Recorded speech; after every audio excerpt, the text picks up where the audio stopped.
Hey everyone, it's Wolfgang. I wanted to talk today about sticking to your original goal. Sometimes it can be difficult to see an idea through.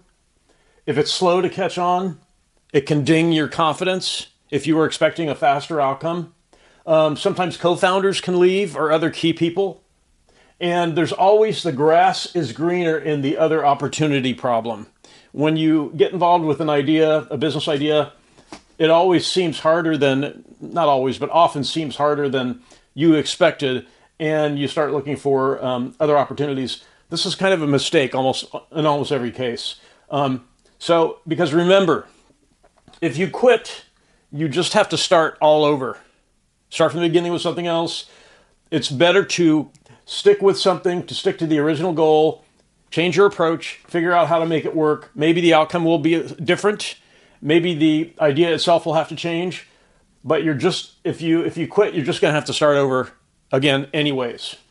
So here are some ways to know if you've got a good idea. If you can imagine going on CNBC or Bloomberg Business Television or Shark Tank and talking to an audience about your idea and not feeling ashamed about it, it's probably a decent idea. On the other hand, if you cannot imagine going on in public and talking about your idea, you might want to rethink it. You should be able to discuss it freely because you're going to have to entice customers and investors. Another way to know if you've got a good idea, if it serves a need instead of a want. As an example, rental property, which we're involved in, serves a need. And it's pretty easy with a needs type of business to get it to at least break even fairly quickly and then profitable. If it's a want sort of idea where people can take it or leave it, in a good economy, it could still be a great idea. In a soft economy, people stop spending on wants. They switch to needs only. So something to keep in mind. If your idea is 10 times better than what's available, it's probably a really good idea. If there's something out there that's selling successfully and you've got a way to improve it by a factor of 10, as an example, spaceflight and rocket launches, extremely expensive. Only NASA had the budget, and they had to get the budget from taxpayer money from Congress. So SpaceX has succeeded because they found ways to make spaceflight very affordable, relatively speaking, very affordable. So another way to know if you've got a good idea, if friends and family tell you they want to invest, very good sign, because they know what you're all about. And if the idea is good, it only makes sense they would want to invest. Another way to know if you've got a good idea, if you post on social media and there seems to be a lot of interest. Another way, if your idea is scalable, in other words, you could acquire more customers and make the business more profitable, that's a good feature, that's a good aspect to have. Another way to know if the idea is good, if you have pricing power, if you can charge more for a premium version of what you're selling. So here's some ideas about how to stick to your plan when you get into difficulty. If it's not costing very much and there's a chance you can make it succeed, there's no sense in quitting. The opportunity cost is limited. It's a low risk to keep something going that's not really not killing you. Here are some examples from my situation, my history about how I decided to stick to something. I started teaching STEM courses, computer programming, at the local university. And early on, I wanted to quit. I found that the workload was more than I expected, surprisingly more than I expected, and I wanted to quit. But I waited it out because I got started with it. I went to all the trouble of being able to do it, and I figured, okay, it's not costing me anything to keep doing it. I'm gonna wait it out. It turned into a huge source of clients. I did analysis over time. 66%, 2/3 of my clients from my other business, which was consulting, came from that. Had I not stuck with that, I would have missed out on a lot of business. I mean, I was working all over Silicon Valley because of this teaching. Obviously teaching, does it pay well? Relatively speaking, no. But it turned into a huge source of clients. So I early on decided to quit, or seriously thought about quitting. I waited it out, and it was a good thing I did. There was a low risk to just continuing on because it wasn't costing me anything. It increased my network, my visibility, and my influence in that community.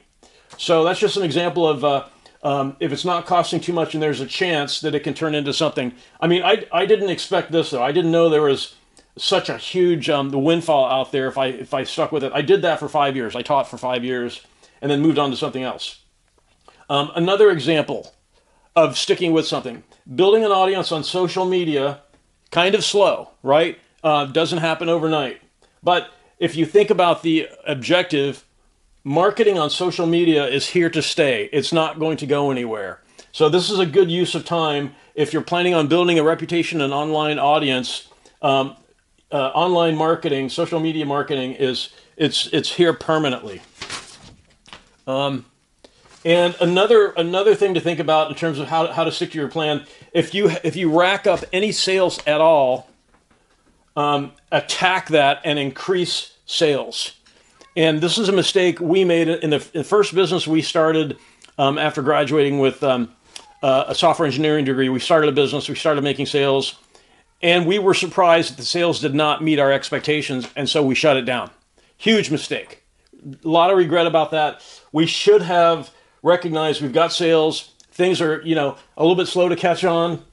We could have attacked what the issues were with the sales and kept that business and then later sold it. So that was an early mistake we made, and we fixed it later. Another way to sort of hold on to things and stick to your original plan, if things are not working well, try to identify weak employees and co-founders who are not putting in the effort. In various businesses I've been involved with, there sometimes are founders who, they're lazy. Some of us are working 60 hours, 80 hours, and they want to work 20 and get the same benefit from that. So when you get into a pinch and things are struggling, you want to identify weak employees or co-founders who are not showing up. They're not putting in the effort.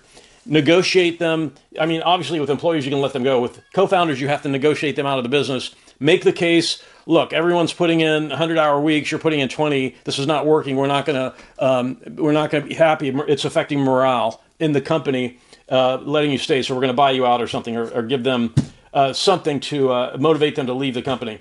And then also identify the low return on investment activity in your business. If you make a list of all the things you do inside the business, you can identify things that are great ROI and things that are not great ROI. When you get into a difficulty, you can decide to maybe even just temporarily stop the low return activities to keep the company going. So here's a couple of other ways. They're not on the board. You can use AI and ask 10 ways to pivot your business into something more promising. You can use AI for a lot of reasons along those lines. Another idea, if you're only working a few hours a week on the business idea, just remember you get what you work for. If you're not putting in the time, other people out there are, and you probably have competitors. If you just decide to buckle down and contribute more effort, you can make things, you can change things. A couple of other things to keep in mind in terms of eliminating regret. Obviously, if you quit, you just have to start over. So we eliminate regret by trying to figure out how to change our approach to keep the business going, especially if we've got some sales. When you're starting out, you will make every mistake conceivable when you're getting started.